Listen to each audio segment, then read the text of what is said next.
Are you tired of all the old dating routines? All the old dating apps? Well, then try You Find 'em, the only dating app for lazy, introverted people. That's UFINDM. If we don't find you a partner in a reasonable amount of time, you get your money back. We'll find them because we care. Reasonable amount of time to find is anything more than 100 years.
Welcome to Abandoned Albums, the documentary podcast. Each week, our intrepid group of researchers and music archivists dig through the record crates of the world, finding those albums that may have been lost over time. If a new artist is discovered along the way, that's all the better. Using a patent-pending algorithm and spirited debate, we pick one album to discuss. Once that is settled, we will invite the artists to Thunder Love Studio to chat with your host, Keith R. Higgins. When we're lucky, they say yes. Our mission with Abandoned Albums is simple: to make sure artists' recorded work remains, or in some cases, lands on, the cultural radar. We invite you to sit back and relax. Thank you for joining us.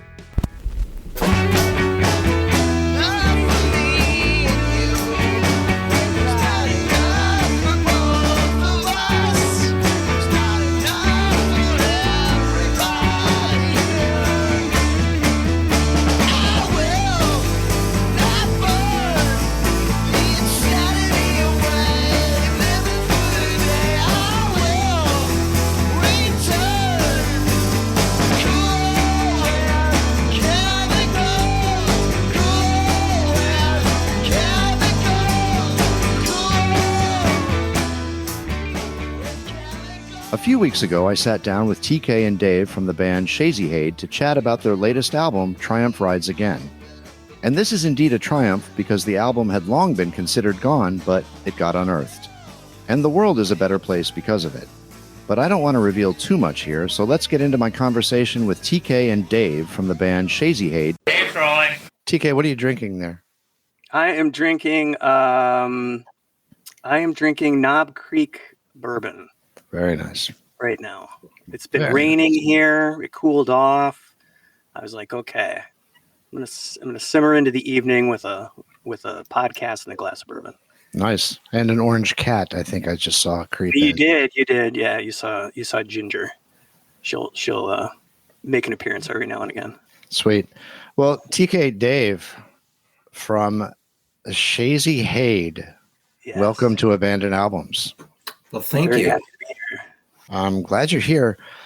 The first question I have to ask you is, what's the deal with the name? Dave, do you want to take that one? I don't know. I think it's our guitar player, lead singer guy. Oh, wait, you mean Eric? One of the You yes, got it. Eric Schinker came up with the name, and maybe Mark, you can fill in the rest. I think it's just kind of, I think it's kind of the fever dream of, maybe having some sort of substance or some sort of libation, and you're just kind of looking out from where you are, and instead of a shady haze, it's a Shazy Hade. It's just one of those feelings, and it kind of comes in, and I think it's definitely a name that hopefully people will remember just because it's kind of weird. So It's definitely, I remembered it. I'm like, oh, I got to ask about that. Right. So there's no deep, dark meaning behind it or anything like that. No, not really. No. Oh, no. How did you all come together? Let's go back to the origin story of the band. Well, yeah, Dave, I was thinking about it today, Dave. Dave and I have been playing together for almost 30 years now. Get out. Yeah, Dave and I. So the history of kind of how Shazy Hade, the genesis is Dave and two of the Erics and I were in a band for years and years in Madison called Hum Machine, and Eric Hartz, who's the drummer in Hum Machine, grew up with Eric Schinker, who's the singer in Shazy And Hade. they were in a band together. They were in a band called a couple bands. Yeah, the Cool Hand Band. So they had played together. Shinky was part of the Madison music scene with a couple of other bands as well.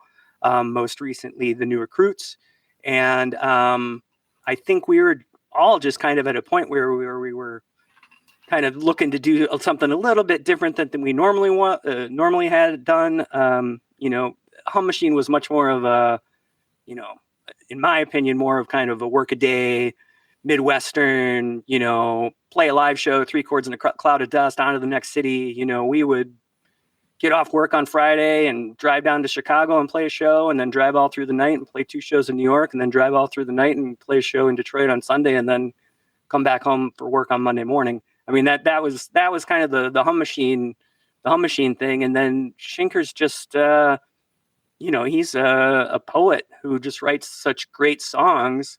And, I think when he was at a crossroads and we were at a crossroads on trying to figure out how to explore our creativity a little bit more intricately, I think it just kind of fit that we could kind of serve as kind of that backup band, that kind of like that tight band sitting behind those great songs. Yeah, we wanted to be like Crazy Horse or the Heartbreakers.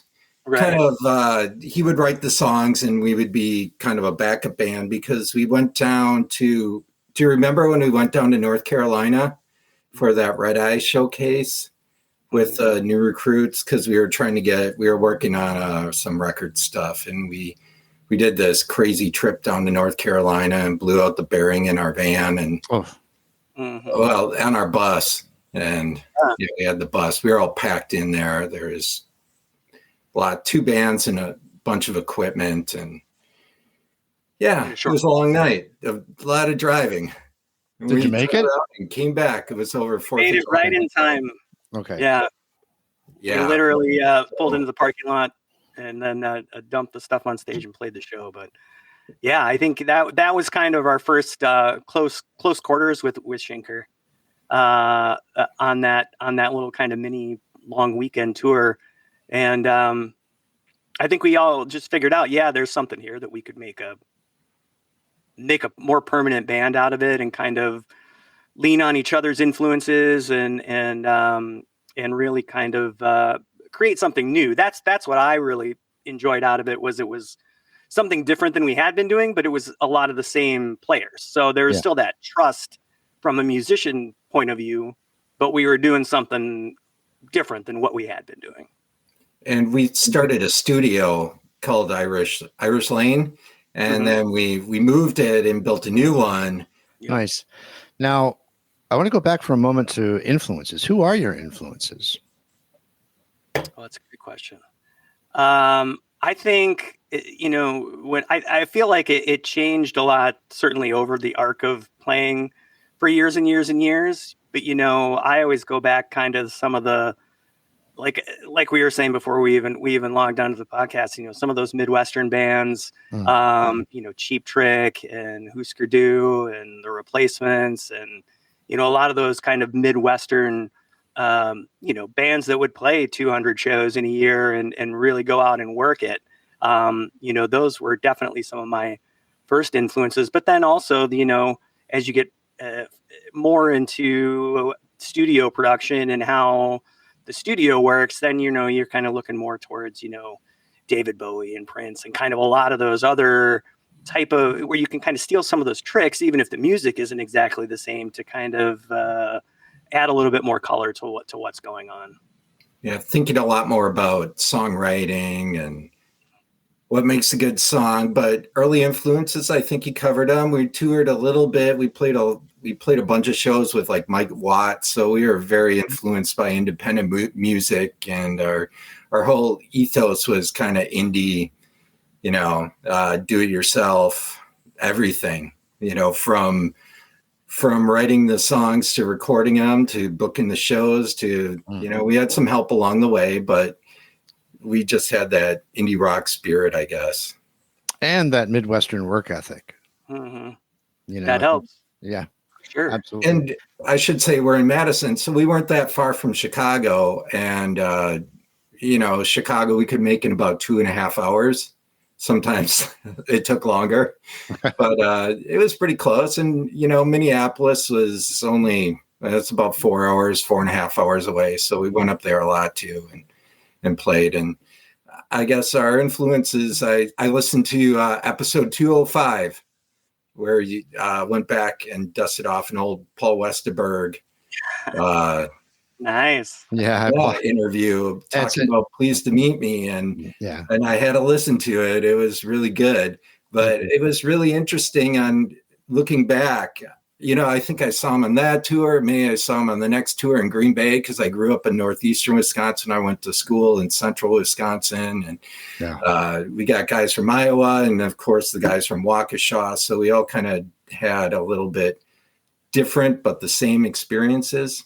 I saw them on the Pleased to Meet Me tour, and then a couple times on the last tour. Yeah, I saw Slim Dunlap with like 15 of your best friends, at a place here in town. And we learned some tricks even from watching guys like Slim Dunlap. And, one band that's always left out of the discussion, I feel, is Soul Asylum. True. And I think it's egregious, I love that band. I think they're great, but they're always left out of the discussion. They are. I called them the 90s Cheap Trick at one point, but not bad. They had their big rise, and then now they're at a county fair near you.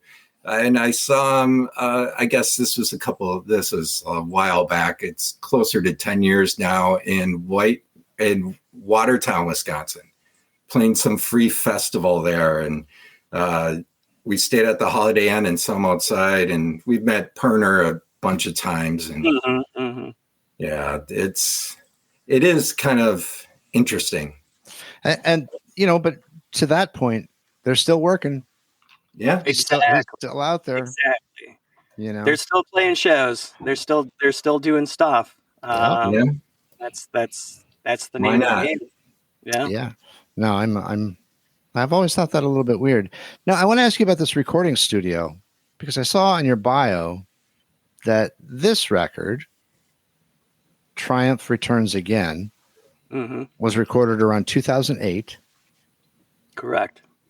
And it says the album was lost after the band's recording studio was bulldozed down and destroyed without the band's knowledge. How does that happen? I believe that to be a little bit more lore than my recollection. As far as I know, it's definitely not a studio anymore, that whole area. But I think that's part of the problem when because this truly was a found record. That part is true. It was recorded in 2008. The tracks and the mixing and everything is from back then. It wasn't, like we found some lost tapes and put it through a new mix or, digited it up at all. We just kind of said, okay, this is what we found. But as far as why it wasn't finished at the time, I just think we all just kind of lost focus on what we were doing. And sometimes it's just being too close to the material and being too far into it I think we listened to it 15 years later and we're like, why did we not just put this out? Like, why were we thought maybe we were 90% there, or maybe we need to do this other song or do this one more time, or, it kind of goes back to Tom Petty doing 275 versions of Refugee or whatever. It's like, how many times can you do it until you know you got it, Yeah. So we, I guess how I found out about it is because I did not go to one of our friends passed away. He was a drummer, and these guys went to go see him. I was recovering from COVID at the time. Oh, wow. So it was right after it was maybe 2 or 3 years ago. And then we recorded like 10 or 15 songs in 2006 at Smart Studios. So that was in town here in Madison. That was Butch Vig's studio. And we worked with Bo Sorensen, who's worked on a bunch of stuff. I've seen him in Tape Op a number of times now, where we just had a night to go in there and make a record, I guess, or he was trying out something for school, but we released, anyhow, make a long story longer. We released the album, and then we're like, okay, so we had to do a show to kind of promote it. This is a different album. It's called Get Glazed, I think, or something. And it came from those sessions. Okay. And that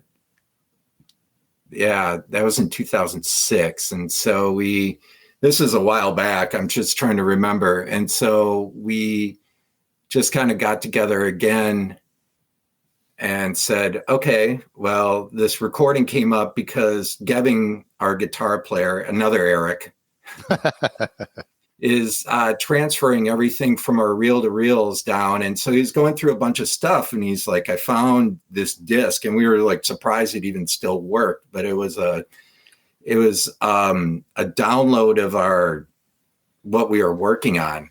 Mm-hmm. So we're like, hey, this is pretty good. And if you listen to it in headphones, you can kind of discover what we were doing with it. And we used all kinds of different tape mediums and whatever we had available, amps and guitars and keyboards and whatever.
Do you like music? Do you like podcasts? Chances are you like music podcasts. Take this one for example, Pick a Disc, where every fortnight a guest comes on to talk about an album for whatever reason they want to. Sometimes I like it, sometimes perhaps even something else other than just like it. You just listen to the podcast and find out.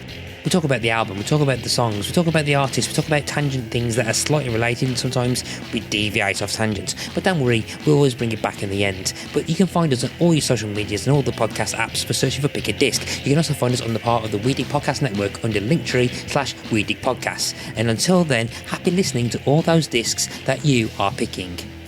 Goodbye. Now, this is the third record. Looks like there's the self-titled debut, I'm assuming. Correct.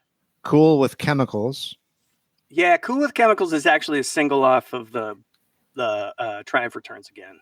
There's a second release called Angel Marie Mexico. So there's the self-titled this one, which is the self-titled one. And then there's Angel Marie Mexico was the second record, and that was in like 2007, I want to say. I know. And we did a tour on this one. That one that one's on Spotify or what? It's not on Bandcamp, so it might be on Spotify. Oh, okay. It was cool though because we put it on white vinyl. I remember that much. That's true. And that was another one where we kind of built out more kind of a sonic a scenescape on some of the songs instead of just kind of rock and roll band that's going to come in and just 1 2 3 4 blah blah blah, and we worked on that one at Smart Studios as well.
You mentioned TK soundscape.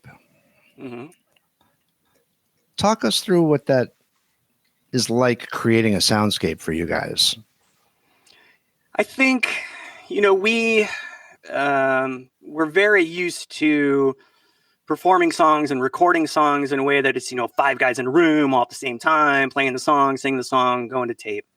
I think while there are some songs on Triumph Returns that are that way, I feel like we went down some different alleyways and some different paths on some of the songs that we were able to kind of build from maybe one or two sounds up, whether it's just a guitar part or acoustic guitar part or a melody or a drum loop or something like that, rather than needing to have all five guys in the room playing a song, that we could kind of build things up and put things together. And I think it was one of the first times we'd really worked on, adding a lot of keyboard pads and synth pads that we hadn't really experimented with before, because we never played those types of things live.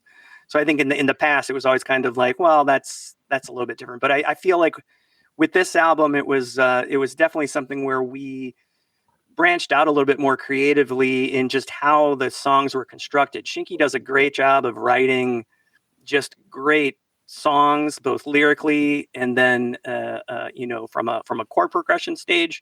But then he was really kind of open and honest enough to let us kind of play with some of that stuff, just working with different rhythms or different off guitars or different keyboard parts that might go here that maybe weren't part of the original ideal, but really kind of came together as we were able to, just creatively trust each other to make sounds that were going to color in the kind of the empty spaces really well. Do you think that's representative of how you guys write? Is it a collaborative environment? I think so. He usually has the songs. I mean, we use tape as a pretty good medium, as you could see from listening to the record. We use all kinds of different formats, and that was part of it. And then he would kind of come in, so we just kind of worked on them and made him songs. Whoever showed up on Tuesday and Thursday was working on them. And sometimes we'd work late into the night. Sometimes we'd just call it and say, well, it's not working tonight, or whatever. We had plans going on. But I think that's how the songs kind of organically just kind of grew. It's like, oh, it would be really cool to put whatever on this part. And we still have some more stuff in the can. When he was dumping down some stuff, we found some other things. So he's been dumping down all these 1-inch tapes and kind of the digital format that we were using at the time, and some other ones. And that's where we've discovered some more stuff that was unfinished. Sweet. Let me see if I can ask this and have it make sense. So 2008, when you originally went in to record it, it's been what? I can't do math. 15, 16 years? Yeah. How does the time, and well, we've gotten older in that time period. How do you approach the songs now versus how you might have or did approach them initially in 2008? Did you find there's a different approach? I think it's definitely, personally for me, when I go back and listen to those songs and those mixes and what eventually became the record, I'm just really impressed that we made those sounds back then. And I think at the time, again, we were very we were into it, and we were spending, weeks and weeks on it and trying different things, and things worked and some things did and some things didn't. And I think we were still, kind of expecting there was a little bit more to go. Like, we can do this, we can finish this up or polish that or put a thing here. But now when I listen back to it, I'm like, no, it was perfect. Why would we do that? But again, that's the time in between where you just, at the time, you don't know what you don't know as far as, is this done? Is this good enough? Is this is certainly representative of where we were at the time, I think, for sure, musically. Yeah, and we just came off, I played with Mark in a different band, TK in a different band, and we just came off a really long tour. We did a killer tour in 2003, Hot Machine. We did 65 dates in 67 days. My God. Crazy, stupid. That's grueling. And we were ready. We were pretty tight as a band. So that's why we're like, let's let somebody else write some songs for a while. And, I mean, we already put out 6 records and we still had stuff going on, but this was definitely a nice change where we could kind of step back, but our chops were there. I mean, after we were working up to it, it just wasn't like we just woke up one day and we're like, oh, well, let's try this and this and this. It's like we work up to it, and we bought equipment for the studio, and we sat there and we soldered stuff and we put it together and made it work. So I think I'm always surprised how great it was at the time. I mean, we thought, we have these old clunky machines that barely work, and we made them work. Right. So that's what's really cool about them. And when I listen back, I'm like, I guess we did know what we were kind of doing. So then let me make sure I have it clear. So the album that I listened to is the same album that you recorded in 2008, or did you tweak it and go in and re-record some stuff? And no, that's it.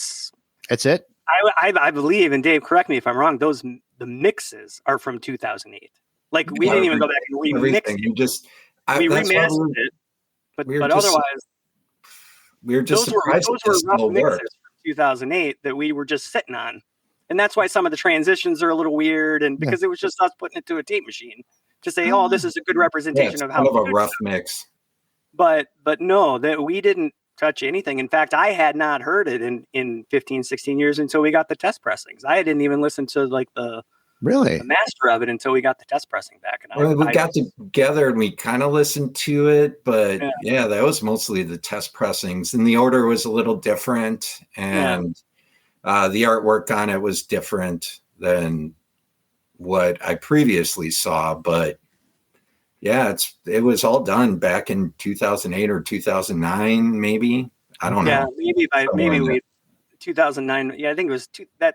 We have long winters here, so we got to do something. Don't I know it? Exactly. But I mean, I think that's and that's what really thrilled me about it at the end is now 15 years later, I can be like, wow, that was it's basically untouched. Again, I think it's apropos that it's abandoned albums. That's kind of like the that's the poster child for an abandoned album. And the other thing I like about it too is there's a couple of songs on there too that are built up from 4-track recordings that Shinky had even before like Shazy Hade was even formed. So he had brought kind of these 4-track recordings he had done years before 2008. And some of those songs made it onto the album. You can hear a couple are, as they were on the 4-track. And then there were some songs that we were able to build up using some of those 4-track tracks, but then adding more stuff on top of it to get kind of this gritty vocal sound with the kind of natural compression of a 4-track, but you're, being able to build more of a big room sonic sound off of it. So it was kind of like a found album within a found album is what I kind of tell somebody, some folks sometimes, is there's just a lot of hidden gems that just kind of pop out. And I'm really proud of it now coming back 15 years later. I don't know what we were thinking back then that we were like, I don't know. We still got some stuff to do, I guess. I don't know.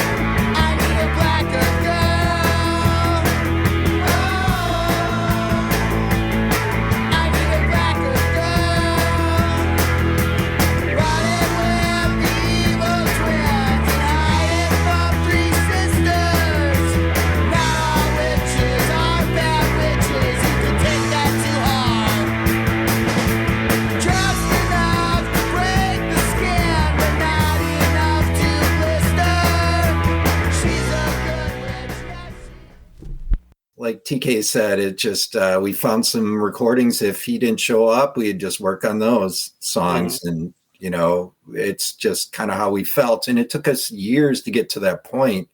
We did a lot of recordings at Smart, and That's Butch's studio here in town, and it's not here any longer.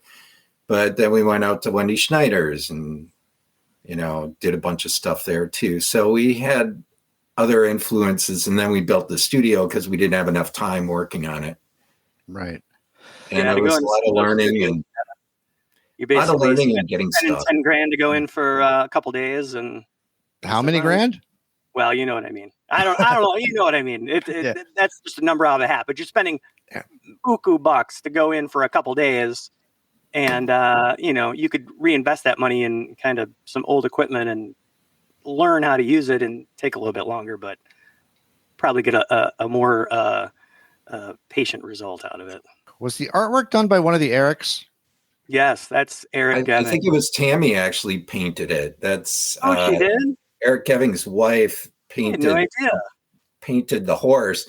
It was originally, I think it was supposed to be the horse from the Denver airport. If you ever flew through Denver, I have. That's a weird airport, man. It's those crazy horses that they have in front of them. They're like Broncos or something, and they have red eyes, and it's a kind of a weird place. But that was the original artwork, and then I think he liked the picture. So it's kind of old school, all around do-it-yourself record, and Eric Geving's very much the artistic director. He comes up with a lot of the visuals that go on. If there's posters that need to be made or concepts visually that need to happen, he's just really good at figuring that stuff out. And we just kind of rely on him to take care of that portion. So I didn't know that was Tammy's artwork there, though. Tammy, Eric's wife. So now I know. I just thought he found it somewhere, but that's great.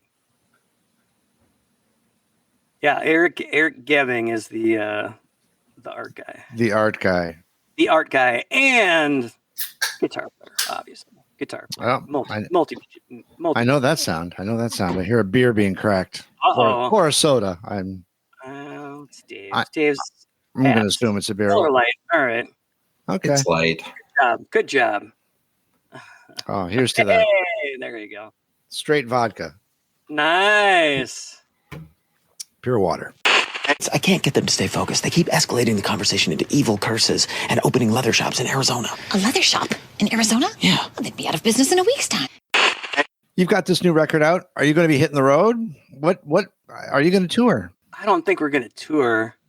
I think we've kind of talked about doing some stuff around the Midwest. Maybe as schedule. As we get older, schedules are always much more tight than they were when we were in our 20s and 30s. That's for sure.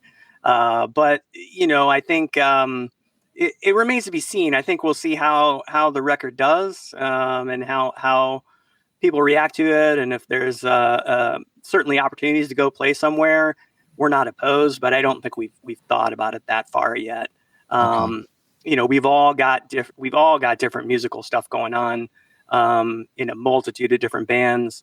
But even a couple of the Erics are playing together every now and again and jamming. So it's one of those things where I think we enjoy getting back together and playing, or at least I certainly had the last couple times. We played a couple times right around when the album was released.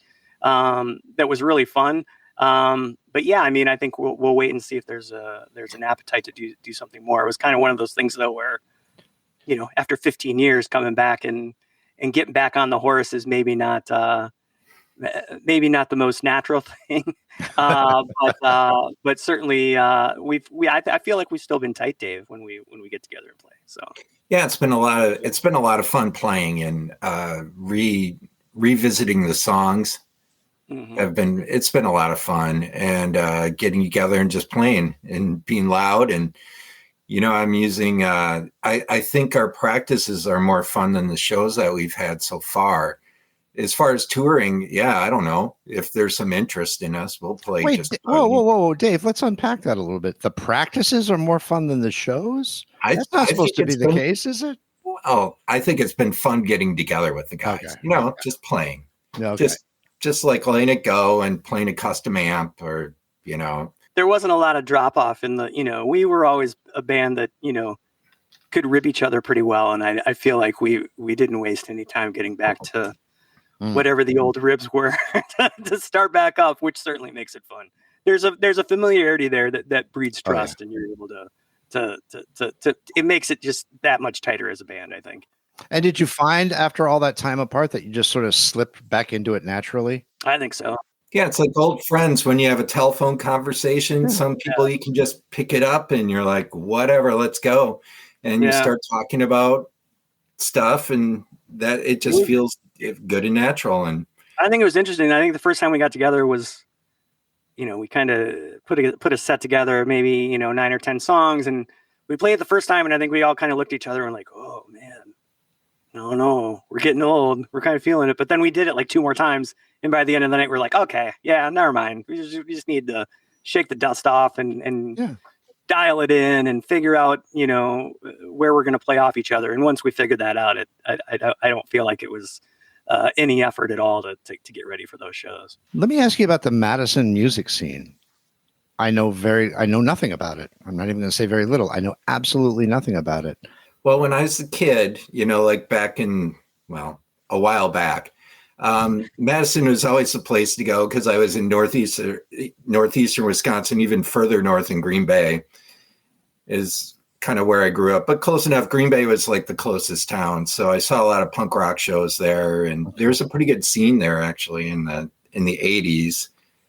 And then it just kind of, Madison was the place to go. So there used to be a lot of places to play and a lot of bands, and it was pretty vibrant. And the last couple of years, I don't know. No? I feel like the number of places to play has definitely gone down. There's certainly been,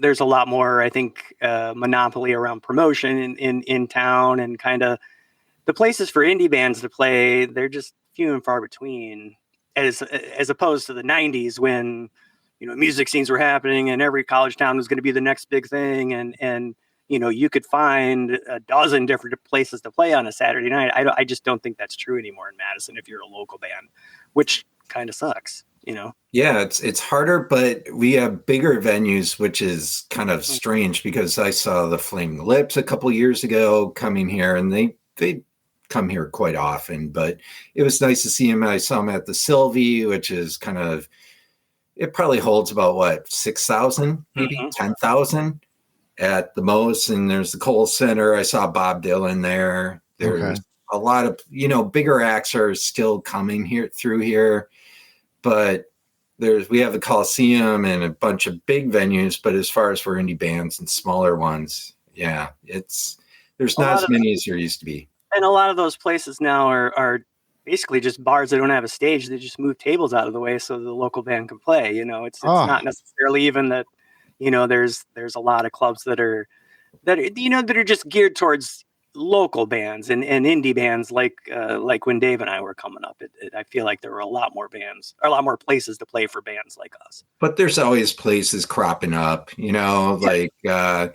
there's an old Knights of Columbus Lodge that's hosting shows now on Winnebago Street. Yeah, really nice place, actually. There's some underground stuff going on, kind of, but that's why we always wanted to go to Chicago, or we wanted to go to Minneapolis, or we would even go to Cedar Falls, Iowa. Or really? Whatever. We spent a lot of time in Michigan, too. We went to Detroit a lot.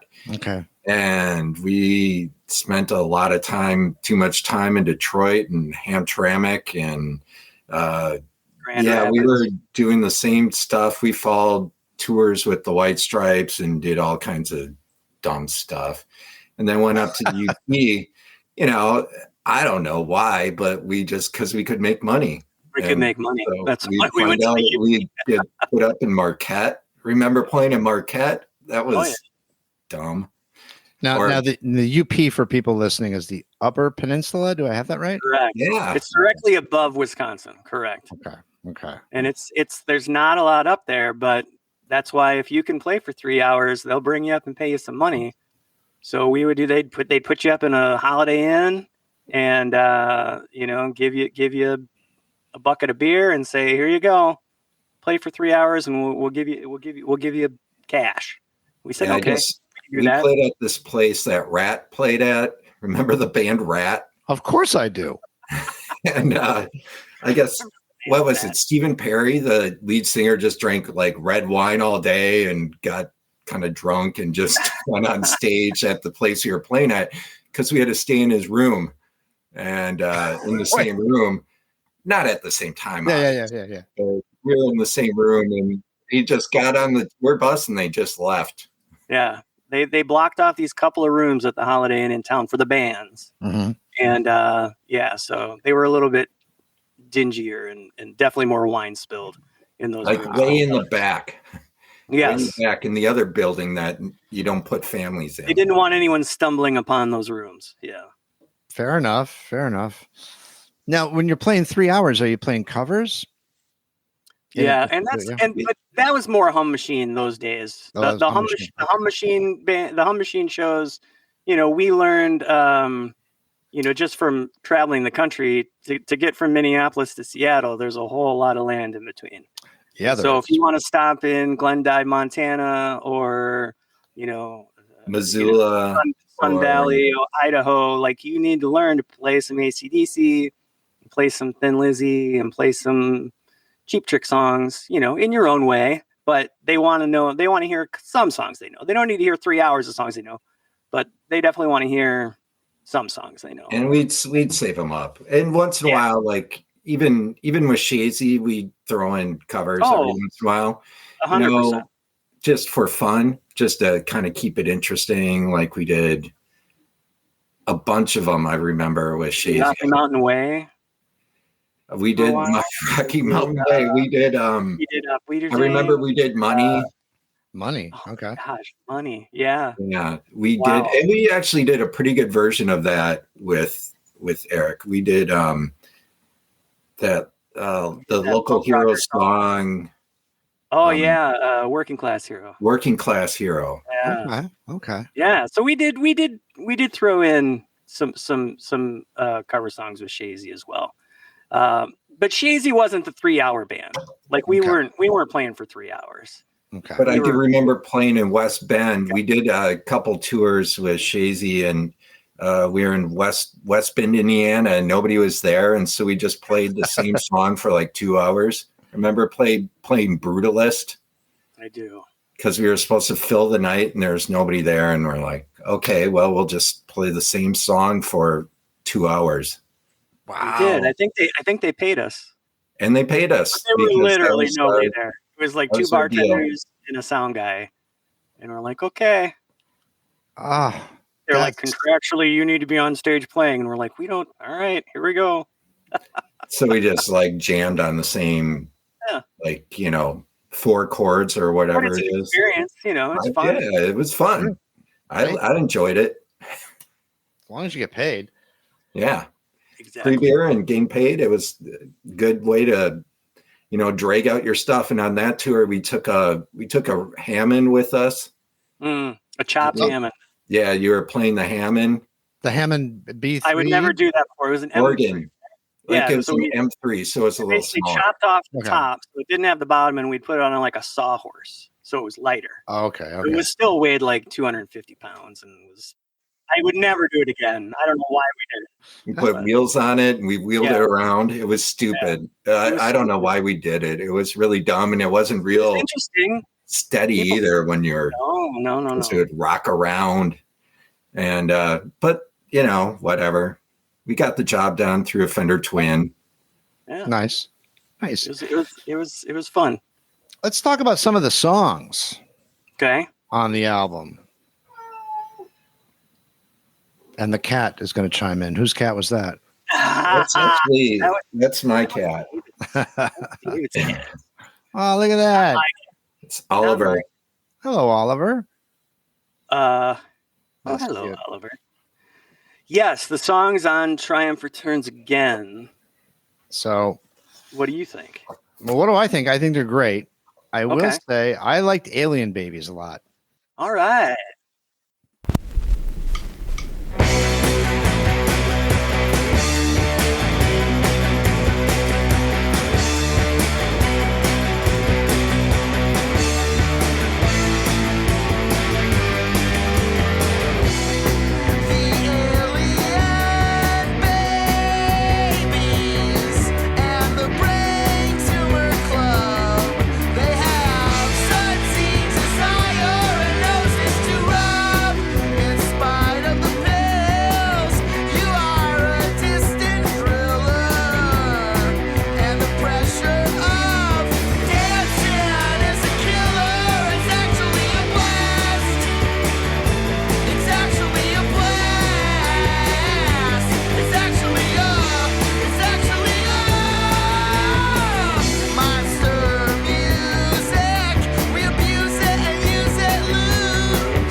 Tell us a little bit about that.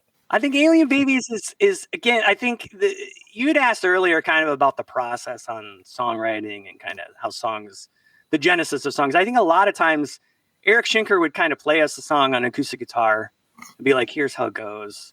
Here are the chords and here's how I'm, having the words come out. And then we would kind of put it together and say, okay, now we're going to, 5-piece rock band the song. And I think Alien Babies was one of those songs where there was kind of that initial lick, dun, dun, dun, dun, dun, dun, dun, but then we, kind of put a bunch of different parts over it and made more kind of a melodic in and out and a loud and a soft part, and really kind of changed it from kind of this acoustic, more acoustic song to a much more rockin' song. That's my recollection. And I have to say this may be one that we were all together on in the same room. Definitely. When I listen to it, it sounds like it's a thought out song, more or less. Which I was going to say was interesting because our old songs are really long and these songs are super short. Yeah. Yeah. I think the longest song is like 2.5 minutes. To that end, let me ask you this, because I find as a fan, I think the song should be as long as the song needs to be. Exactly. So I when I hear these stories about pushing it out to 4.5, 5 minutes, it's like, why? If you get it all banged out in 2.5 or 3 minutes, that's the song, right? And I was going to say it's the maturation process of songwriting. Yeah. Which we're like, why would you play? We started actually. I still have a lot of Guided by Voices records.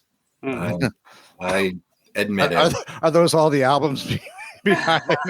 It could be. I have a whole section of unlistened ones down here because they just keep putting them out. I don't have time, And Robert Pollard is definitely one of those guys that he's a Midwestern guy, and we've been influenced a lot by, like, say, even Devo or like dumb Akron or Dayton bands, and we played in Dayton. And I'm sorry, I lived in Dayton. I lived in Dayton for a number of years. So, I did. Well, live and learn. Live and learn. But no, I think, these songs are. I feel like the longer I've played it as a musician, the more I feel like, you don't have to say everything in 2.5 minutes, but if you can, let's go ahead and do that. It's like, I feel like getting the point across between the quiet parts and loud parts, or the big parts and the small parts, or the whatever the earworm is, or the melody. Like, if you have to play something for 6 minutes in order to get that stuck in somebody's head, then that's maybe not the way it needed to be. Maybe, I feel like if we can have a complete song with a beginning, middle, and end, and all the parts sound like it's a full song, but it's only 2 minutes long, I love that. I think that's great. For sure. Get to the point. Cool with Chemicals. I also like that song a lot too. And that was the single that you guys pulled out, right? Yeah. And that was one of those songs that started as one of the Schinker 4-track songs. So I think, if I remember correctly, and Dave, correct me if I'm wrong, but it was basically a couple vocals and a guitar on a 4-track with Cool with Chemicals. And we listened to it and thought it was really cool. And so we just built on top of it, added another vocal, added drums and bass and other guitars and double guitars and put different stuff on. That's one of my favorite songs on the record, just because of the way that it kind of just built on itself to grow organically into a really great song. Yeah, that's one of the ones we constructed, definitely, which is really cool. I thought it was an awesome process. It was a great way to learn a song. And the best part about it is, like, we had this, I don't know if you want to say it's an ethos, but we had to do like a complete take. So whatever that was, we had to do one take. That's, you get one take.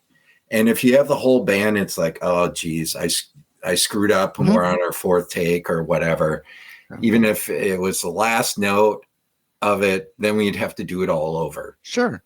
And what was great about this is you could rewind the tape and redo your part, and we could construct the song and put it together. And we didn't have to do it all at once, which was awesome. But there is something about Alien Babies. That's an awesome song too, where we did it all at once. And that's like a one taker, we had to all hit it right.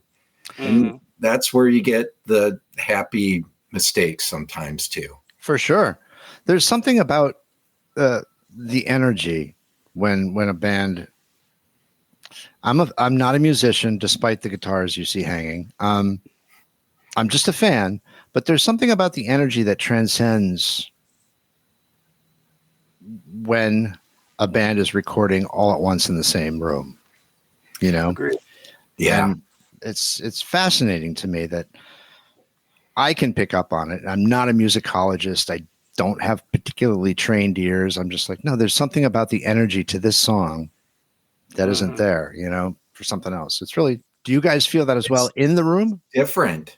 I think I like doing it both ways, but I definitely know what you're talking about. It's a power that comes across. And even just when you're all together, I don't know, all the mics pick up stuff. Even if you try to change it later on, it's like you can't. That's why we had the one taker, is you had to do it all right, because like say I flubbed up playing the bass and I put in something I wasn't supposed to, you'd still hear it, even though I tried to overdub it and fix it. You'd still hear it on the other mics, like the drum mics, or you'd hear it on, a vocal mic, or, a lot of times you put scratch vocals on or whatever. You'd hear it on all the other mics, and it just never worked. So we had to do it all at once. And it's almost like going to a live show and seeing everybody play right all at once. Like one of those rare occasions when you get to see musicians come together and play something that's really special. Well, I think it helps when you play. You played so long together too that again you can have that trust that I'm going to hold up mine. It's a team. We're playing as a team. We're all playing our individual part, but recording it as a whole so that it's all it comes. And if you can do that and get it where everyone's playing the same time, the same way, the same energy in the room, that definitely translates to the recorded medium, I think, really well. And provides that just kind of energy that you just can't fill with any sort of process, Was there anything recorded that didn't make it onto the record? I do think there are a couple of lost gems. We have some stuff that we didn't finish. Okay. We were talking about if we sell enough records, maybe we'll do a single, like a 45 or something. Or a digital release or some sort of. Something with, we don't do that anymore, Eric. Yeah, there's a couple songs. There's a couple good songs left, but yeah, they just weren't much more like demo mode. I don't remember. There was a whole bunch of them that. Yeah. They were just started. Like we hadn't worked. We hadn't. Hi, how are you? Anything else? Yeah. I'm good. How are you? No, hi, how are you? Yeah. Hi, how are you? How high are you? How high are you? I get it. Okay. It was like a Shazy Hade thing. And we had that. That was the other song we were working on. So there is still stuff in the can, but they were like stuff that was never finished. Now you guys have been playing for a long time. How did you two meet? Wow. Do you remember? Yeah, we were in a band. So we were in Home Machine. How did we meet, Dave? Did we meet through Gary? I think we met through Leo. Yeah, well, Leo was roommates with Gary. Gary. Yeah, I was in a different band, and I was done that day. And then these guys gave me a call like, hey, you want to try out and play bass with these guys? Yeah, and we needed like, a bass player. And Gary was the roommate of our original guitar player, Leo, not named Eric. But Leo was didn't last long. He was 3 months. Yeah. But he was like, we need a bass player. And Gary's like, I know a bass player.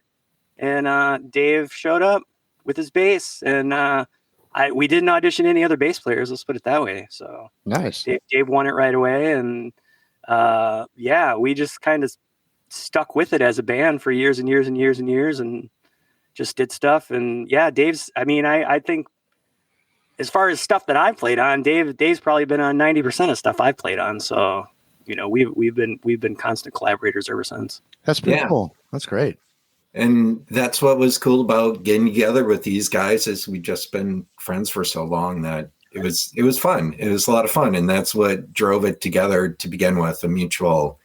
I mean, I think we call him TK. He was like 19. I remember you sitting out in the van for a couple shows where you couldn't come in until it was performance time. The bouncer was like, you can't come in unless you're on stage. Of age. Yeah. Oh my God. So yeah, it was like, those are the young days. That's what TK stands for, the kid. So I'd be like, go get the kid. Go get the kid out of the van. He's time for the kid to play. Hey, get the kid stuff. So then we'd be hanging out, drinking and playing pool and doing whatever, know. It got put on some track listing somewhere as TK, just abbreviated. So that's stuck. Huh. Here I was thinking it was your name. No, not at all. No, Dave will slip up sometimes and call me Mark. I've heard that a couple of times, but see, Dana hipped me to that ahead of time. Nice. Yeah, that was a Wendy Schneider coinism. Yes. You're recording a record, and she just had it on the little strip at the end of the channel strip. We kept on calling him the kid. Yeah. Let's go get the kid. Like, the kid will do it. The kid will play it.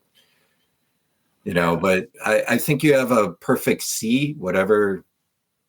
Oh, wow. I don't know about that. Well, maybe. He's good at playing different things and figuring it out quickly, throwing a lot of different I try and be like the Scott Thurston of Shazy Hade. I just want to play it, acoustic guitar here, a little backing vocal there. If you need a harmonica or a tambourine, or just color in what needs to be colored. That's all. Nice. Well, I think you've got a great record. You got a lot to be proud of. Now, Thank you. One thing I want to ask each of you individually: the name of the podcast is Abandoned Albums, as you know. Mm-hmm. TK, we'll start with you. Do you have an abandoned album? An album that by an artist that may have been overlooked, may have been forgotten about, may have been, somebody that you want to shine a light on? Is that kind of like, would you feel like it's like an underrated album, or like, I guess, a discovery? Yeah. I mean, I feel like there are a lot of records that like I didn't listen to when I was younger. Okay. That I probably should have. And I think, even just something like the Buzzcocks. Like, I did not know the Buzzcocks like coming up. But within the past couple of years, like, I'll take, Love Bites by the Buzzcocks. That's one of my records that like I wouldn't have said like 20 years ago, that's in my staple. But now it's like, yeah, that's got to be one of them. Wow.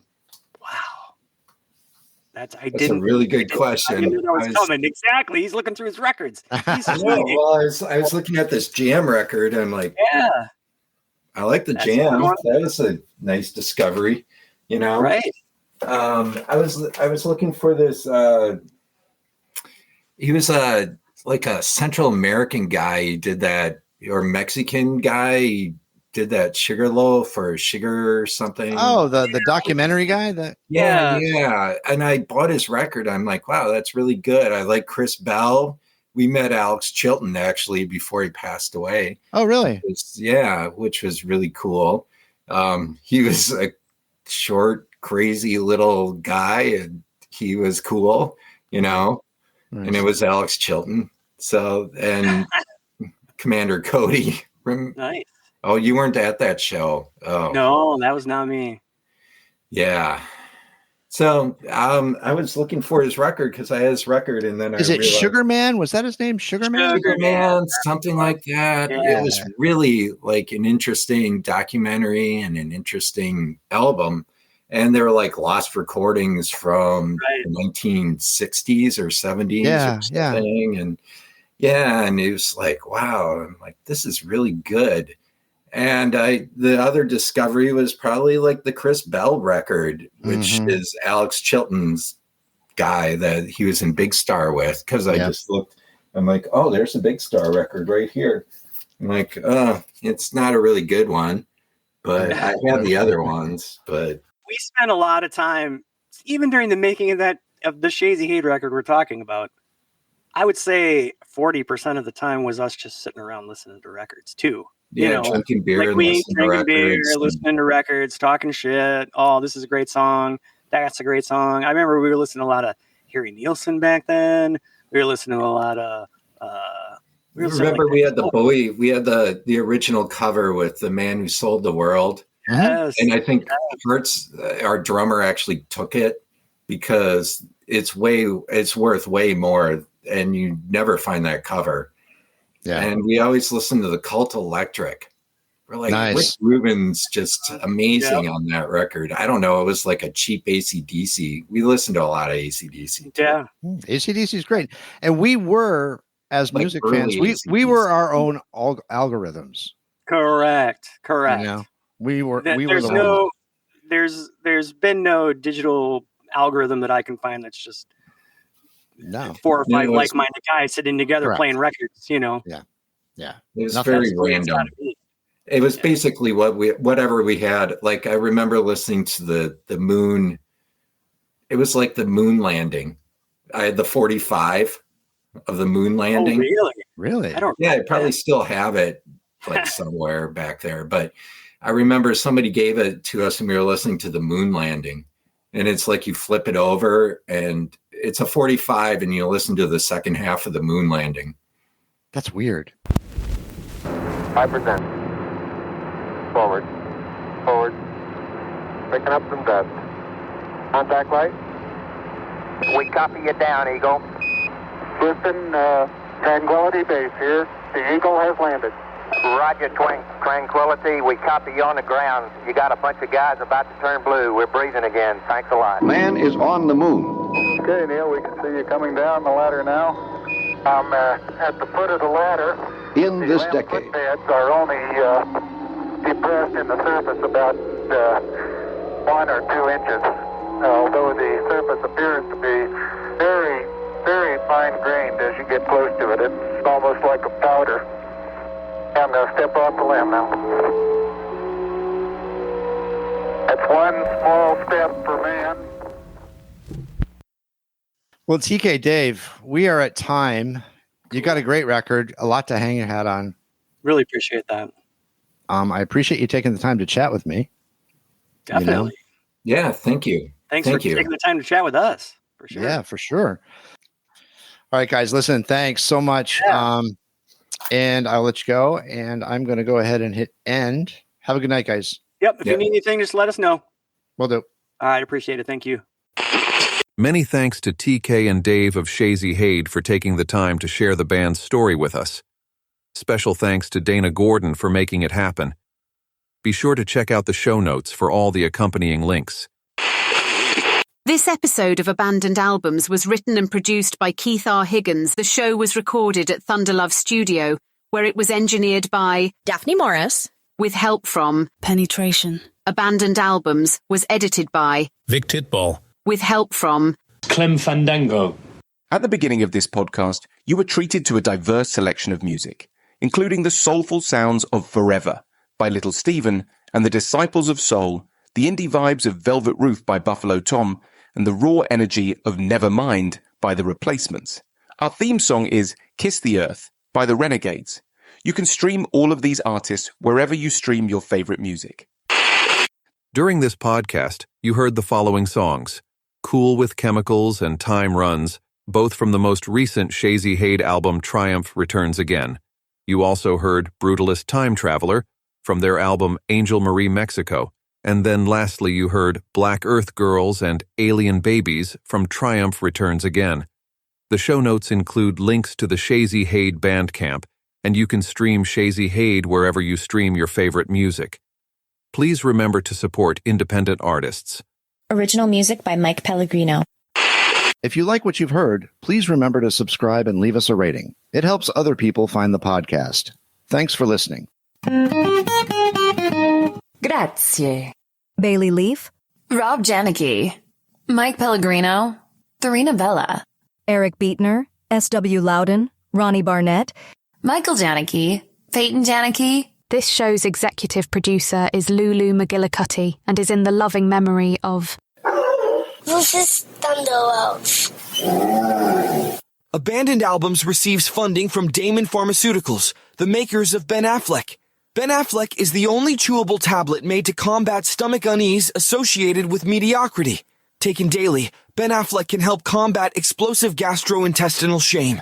You can find a multitude of flavors in the incontinence section of your local pharmacy. Ben Affleck. Save yourself the embarrassment. The side effects include dry mouth, headache, anal leakage, muscle soreness, bad decisions, gender confusion, constipation, evil spirit possession, and banality. Use only as directed.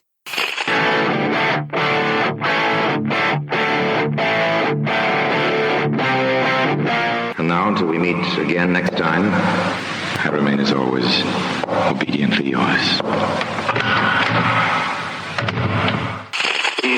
Abandoned Albums is a production of Paw Print Media.